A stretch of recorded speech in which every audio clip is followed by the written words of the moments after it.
ಮಿರ್ಚಿ ಐತಿ ಪಲಾವ್ ಐತಿ ಏನ್ ಮಾಡಿವಿ ಪಕ್ಕೀರಮ್ಮ ರೊಟ್ಟಿ ಊಟ ಐತಿ ರೈಸ್ ಸಾಂಬಾರ್ ಐತಿ ಮತ್ತ ಎಗ್ ರೈಸ್ ಅಣ್ಣ ಮಿರ್ಚಿ ಐತಿ ನಮ್ಮ ಮಾರೇ ಗಿಡ ಬೆಳೆಸಿದ್ರು ಬರ್ರಿ ಬಾಕಕ್ಕ ಸುಮ್ಮರ್ತಿನಂದ ಬರ್ರಿ ಸೌಕರ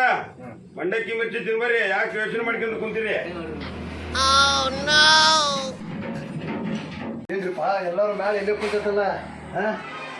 ಏನ್ರು ನೀವು ನೋಡಾಕತ್ತೆ ನಾನು ಹಿಂಗೆ ಕರಿತಾರೆ ಯಾರು ಪದ್ಧತಿ ಐತಿ ನಾ ಕರಿತಾವ ನೋಡ ಏ ಹರ್ಷಕರ ಬಾ ಚಾ ಕುಡಿ ಬಾ ಬಾರ್ಲೆ ಎಂದು ಬಾರ್ಲಿ ಚಾ